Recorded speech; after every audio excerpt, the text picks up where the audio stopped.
Fala, meus queridos, sejam muito bem-vindos a mais uma mensagem aqui do canal. É sempre um prazer estar aqui com vocês, compartilhando sempre a palavra de Deus. E o nosso tema da mensagem de hoje é Grandes Coisas Fez por Nós o Senhor. Não esquece de curtir esse vídeo, comentar, compartilhar com seus amigos, aquele que precisa de um alívio para o coração. E principalmente para aquelas pessoas que precisam ser lembradas de que grandes coisas fez e faz por elas o Senhor. Então, vamos para a mensagem.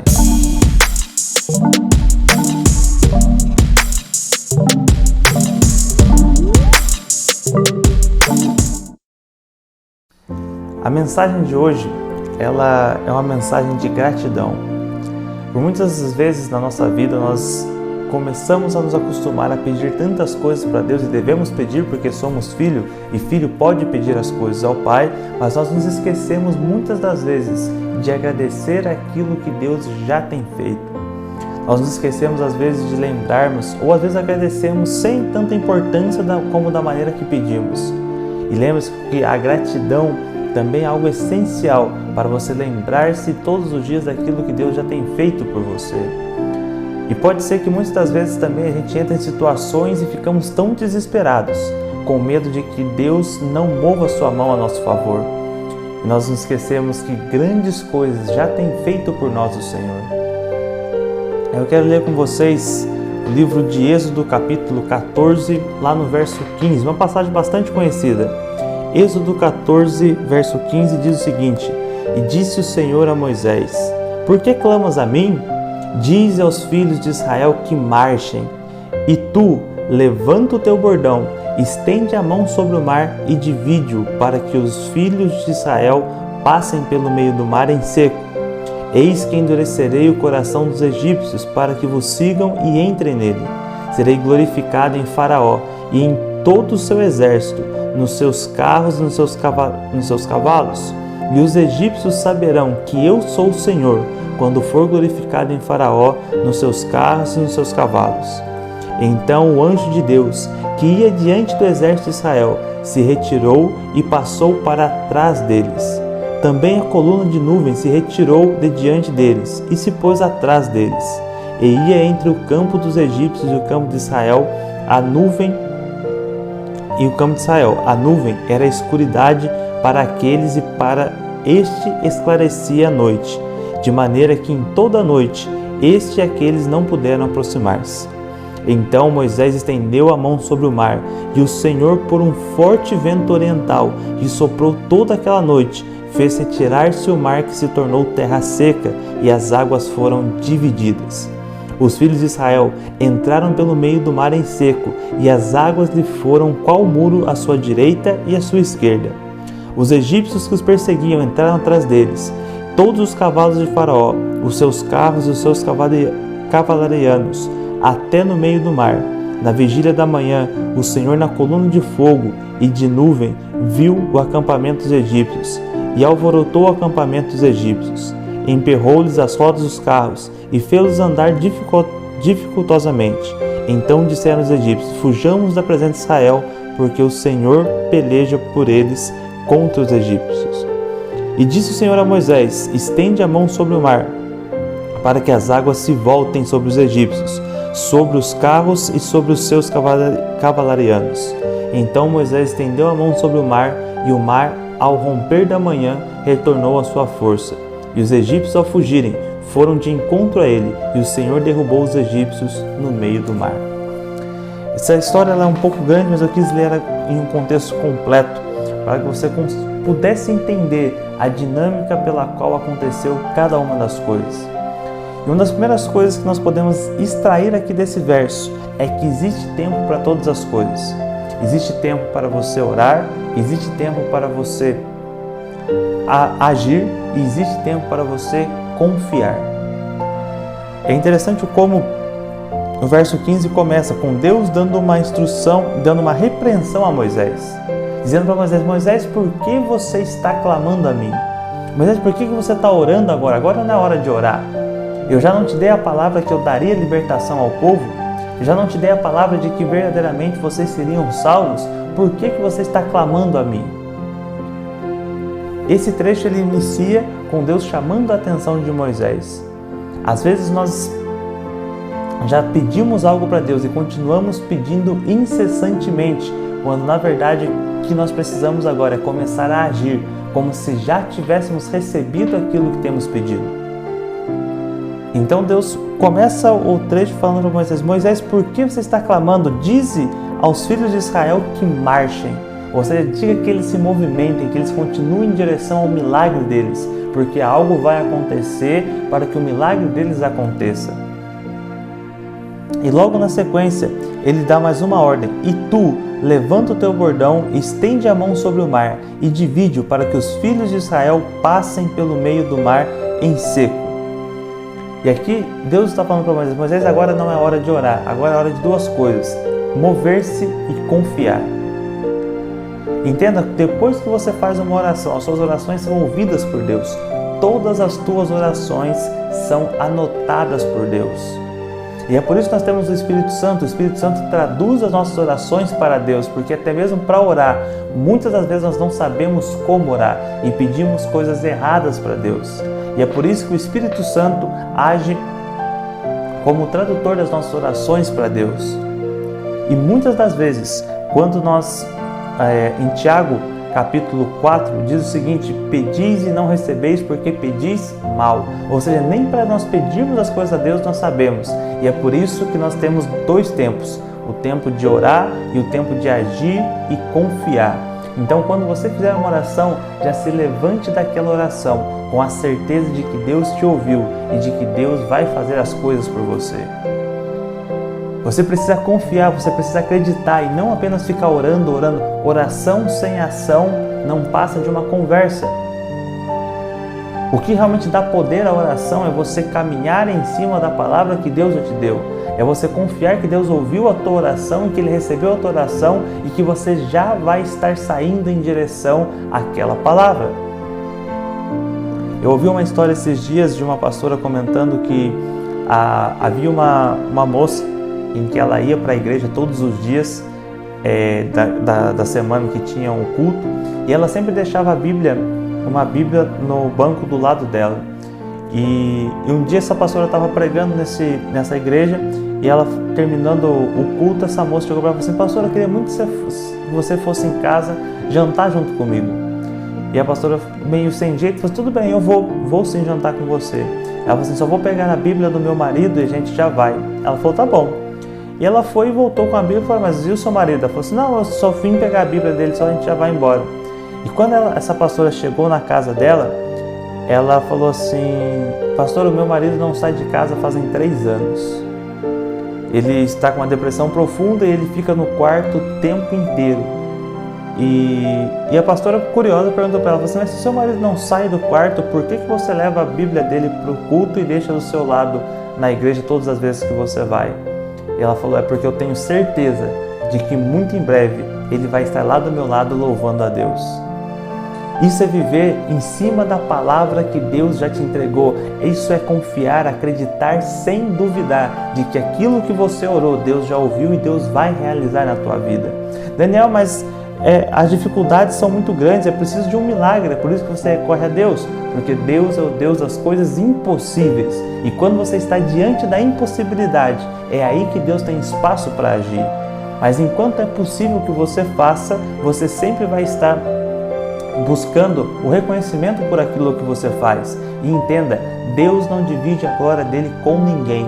Então, para que ele não divida a glória dele com ninguém, é preciso que seja uma situação impossível para que quando ele fizer, não exista outra maneira de dizer como você saiu daquilo, a não ser foi Deus quem me livrou. E olha que interessante, o povo de Israel estava de frente com o mar e não tinha como passar, então Deus abre o mar, mas os egípcios continuam perseguindo eles. Note, não é porque você está caminhando sobre a palavra que a perseguição vai deixar de continuar. A partir do momento que você começa a caminhar sobre a palavra, você já está vivendo um milagre, mas ainda existe a perseguição. E essa perseguição, muitas das vezes, ela não é uma perseguição externa, ela é uma perseguição interna. Você acreditando que não é merecedor do milagre que está vivendo. Muitas das vezes, Deus abre para a gente novas oportunidades, começamos a vivenciar novas coisas, mas a nossa mente fica pensando, mas eu não sou digno disso, eu não sou digno de viver isso, não sou digno de viver aquilo. E entenda que quando Deus faz, Ele sabe o que faz. Se você já está caminhando no milagre, se você já está pisando no milagre, continue focado no milagre, continue focado no que você está vivendo e para onde você está indo, e não se prenda aos perseguidores. Não fique preso àquilo que as pessoas estão falando de você ou que as pessoas estão achando sobre você. Lá no verso 21 diz o seguinte: Então Moisés estendeu a mão sobre o mar, e o Senhor, por um forte vento oriental que soprou toda aquela noite, fez retirar-se o mar, que se tornou terra seca, e as águas foram divididas. Os filhos de Israel entraram pelo meio do mar seco, e as águas lhe foram qual muro à sua direita e esquerda. Os egípcios e todos os cavalos de Faraó e os seus carros até o meio do mar. Na vigília da manhã, o Senhor, na coluna de fogo e de nuvem, viu o acampamento dos egípcios e alvorotou o acampamento dos egípcios. Emperrou-lhes as rodas e fê-los andar dificultosamente. Deus agiu até para segurar os perseguidores do povo de Israel. Entenda, Deus faz as coisas completas. Deus não deixa nada pela metade. E lá no final do verso, no verso 28, diz que Deus pede que Moisés, depois de terem atravessados, diz que Deus pede que Moisés vire e mande fechar o mar. E quando o mar se fecha, todos os egípcios que estavam ali dentro morrem. Aquele dia Deus não estava matando os perseguidores de Israel, Deus estava matando o passado do povo de Israel. Eles estavam cativos pelo seu passado, eles queriam voltar o tempo todo para o passado, e Deus elimina o passado deles para que eles não mais sejam escravos do passado. Então, quando Moisés vai fazer a oração, Deus fala para ele: Moisés, agora não é hora de orar, agora é hora de seguir na direção daquilo que eu já te mostrei, para que você comece a verdadeiramente vivenciar o milagre. E se você estiver preso àquilo que você vivenciou lá atrás, se você estiver preso, eu queria voltar lá atrás, você está como um escravo, e Deus está te libertando de todos os escravos. E quando você está caminhando em cima do propósito, do milagre de Deus, é normal que você tenha perseguidores. E muitas vezes esses perseguidores é o seu próprio passado, é a sua própria mente. A sua mente te faz acreditar que você precisa ser merecedor dos milagres de Deus, mas Deus é bom o tempo todo Deus é bom. Ele faz porque Ele é bom e não porque nós somos merecedores. Mas entenda, isso é para que Deus seja glorificado e não porque você não precisa andar em cima daquilo que Deus passou. Porque depois de fazer esse primeiro milagre, nós temos o próximo livro, depois do Êxodo, que é o livro de Levítico, aonde Deus vem instruindo todo o seu povo em leis. Ou seja, Deus te concede o milagre, mas Ele também exige de você uma correção de postura. E durante todo o livro do Êxodo nós vemos que o povo reclamava e Deus estava corrigindo o povo e lapidando o povo para viver uma nova realidade. Então entenda o seguinte: Deus abriu o mar para que o povo pudesse passar, e dali em diante Deus vem tratando o povo em várias e várias situações para que eles fossem lapidados para começar a viver o novo. Você consegue compreender isso? Deus fechou o mar e eliminou o passado, eliminou todos aqueles que colocavam o povo de Israel em cativeiro. E agora que esse povo está livre, Deus precisa tratar esse povo no mental, no espiritual, no coração, no emocional, para que eles pudessem agora viver em uma nova terra, de um jeito novo. Então entenda, todas as vezes que Deus te entrega um milagre, Ele vai tratar você no seu comportamento, nas suas atitudes, nas suas palavras, no seu emocional, no seu espiritual, para que você seja lapidado para viver a nova fase que o milagre te proporcionou. Todo milagre, quando acontece na tua vida, vem para iniciar uma nova fase para você. E essa nova fase, ela é orientada e dirigida por Deus. Por isso, todas as vezes que você passa por um milagre, depois vem um tempo de provação de novo, e um milagre de provação, e milagre de provação, porque a provação te lapida, te prepara para que você consiga vivenciar o novo de Deus. Entenda? E por que isso acontece, Daniel? Porque não tem como você viver o novo com comportamentos velhos. E é por isso que Deus atua dessa maneira, é por isso que Deus abre o mar, mata os egípcios e depois todo o restante do livro de Êxodo, Deus fica simplesmente corrigindo o seu povo, para que o povo esteja preparado para experimentar o novo. Então você aceitou Jesus, começou a viver os milagres, começou a viver as melhores fases com Deus, não se esqueça que o seu comportamento também tem que mudar, para que você possa experimentar a plenitude dessa nova fase. E isso é uma das maiores maneiras de você mostrar o quanto você ama a Deus, seguindo as tuas leis, seguindo aquilo que Ele te ordena. E lá em Josué, no capítulo 5, diz o seguinte, no capítulo 6, conta a história das muralhas de Jericó. Conta que Deus aparece a Josué e diz para Josué, Josué, eu vou entregar Jericó nas tuas mãos, mas você vai precisar fazer uma coisa, eu preciso que você dê 7 voltas durante 7 dias ao redor das muralhas. No 7º dia, os sacerdotes vão tocar as trombetas, o povo vai gritar e as muralhas vão vir ao chão. Você está conseguindo compreender o cerne dessa mensagem? Nós estamos diante de um Deus que não importa se são muralhas ou se é um mar, Ele vai abrir o caminho para você passar. Mas para isso você precisa estar atento a ouvir a ordem que Ele está te dando. Todo milagre que é provocado mediante a uma ordem. O milagre de Lázaro, para que Lázaro pudesse se levantar da tumba e ressuscitar, precisou de uma ordem de Jesus. O milagre da abertura do mar precisou de uma ordem de Deus para Moisés, que Moisés desse uma ordem para o mar. Todo milagre é antecedido de uma ordem. E essa ordem tem que ser cumprida de forma clara e direta. Por que Jesus chama Lázaro pelo nome na hora de ressuscitar Lázaro? Simplesmente pelo fato de que se ele falasse defunto levanta, todo o cemitério levantaria. Então Jesus é específico na ordem, Lázaro, levanta-te e vem para fora. Assim como Jesus era específico em todos os milagres que ele fazia, os teus pecados são perdoados, levanta-te e anda. Todo milagre é antecedido de uma ordem. E o grande problema é que nós muitas vezes não conseguimos entender as ordens que Deus está nos dando. Nós não conseguimos compreender o tamanho e a magnitude das ordens que Deus está nos dando, porque Deus não age no natural, Ele age no sobrenatural. E nós conseguirmos entender as ordens que Deus está nos dando é a nossa maior dificuldade. Seguimos à risca a ordem daquilo que Deus está nos dizendo. Saul não seguiu à risca a ordem de Deus. Ele matou todo o povo que precisava ser matado, mas ele deixou uma pessoa viva e trouxe com ele os bois e as ovelhas que também eram para ter sido mortos. A ordem de Deus foi muito clara e direta. Assim como Abraão também desobedeceu a Deus e não cumpriu a ordem direta. E o problema é que quando nós não cumprimos exatamente aquilo que Deus manda, nós estamos muitas das vezes atrasando o nosso milagre.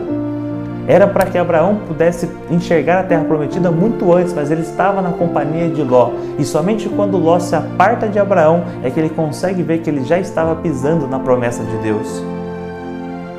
Então não se esqueça, se você quer viver um milagre, primeiro procure a ordem que Deus te deu para que você possa verdadeiramente vivenciar o milagre. Assim também é em toda a nossa vida. E não se esqueça, não importa a situação que você está passando hoje, Deus tem poder para mudar a sua realidade. Ele tem poder para abrir o mar, para derrubar muralhas, Ele tem o poder para fazer qualquer coisa que você necessite na tua vida. Mas primeiro, você vai precisar seguir à risca a ordem que Ele está te dando. Eu não sei qual é o problema que você está passando hoje. Pode ser que seu casamento esteja em risco, pode ser que sua vida financeira esteja em risco, mas não se esqueça, Deus já fez e continua fazendo grandes coisas pelo teu povo. Lá em Salmos capítulo 26, no verso 3, diz o seguinte: com efeito, grandes coisas fez o Senhor por nós, por isso estamos alegres. Restaura, Senhor, a nossa sorte, como as torrentes no Neguebe. Os que com lágrimas semeiam, com júbilo ceifarão. Quem sai andando e chorando enquanto semeia, voltará com júbilo trazendo os seus feixes. Ou seja, aquele que está plantando com lágrimas, aquele que está plantando com choros, voltará com alegria no dia da colheita. Mas não se esqueça, para isso é necessário duas coisas: plantar e obedecer. Você precisa plantar, não tem como você receber um milagre, uma colheita, se você não estiver plantando. E o que você está plantando hoje? Será que você verdadeiramente está plantando aquilo que você deseja colher? Se você quer uma vida financeira saudável, precisa plantar conhecimento na vida saudável, precisa plantar trabalho, precisa plantar coisas que movimentem você a alcançar o seu objetivo. Não se esqueça, grandes coisas fez por nós o Senhor. Se você olhar para trás, Deus já fez tantos e tantos milagres na tua vida. Deus já te tirou de tantas situações, Ele vai te tirar dessa situação agora também. Mas não se esqueça, diante de buscar pelo milagre, buscar pela ordem que Deus deu para que o milagre aconteça. Nunca se esqueça que antes de um milagre, sempre existe uma ordem de Deus, direcionando você para vivenciar o milagre. Por isso eu quero te convidar hoje a fazer essa oração comigo, para que Deus te dê ordens, para que você possa vivenciar o seu milagre, para que você possa verdadeiramente ver a plenitude de sentir-se cuidado e amado por Deus em todos os dias da tua vida. Se você pode, onde você está agora, feche os teus olhos, eu quero orar por você. Pai, em nome de Jesus, Senhor, eu te agradeço porque grandes coisas o Senhor tem feito por nós. Eu te agradeço, Senhor, porque o Senhor tem sido bom conosco, porque a sua misericórdia, Pai, dura para sempre. Eu te agradeço, Senhor, porque o Senhor é nosso pastor e nada me fará falta. De nada terei falta. Obrigado, Senhor, porque o Senhor está conosco todos os dias da nossa vida. Ensina-nos, Senhor, a agradecer-te cada vez mais por todas as coisas grandes que o Senhor tem feito por nós. Muito obrigado, Senhor, porque mesmo sem sermos merecedores, o Senhor continua nos dando, nos presenteando com coisas grandes.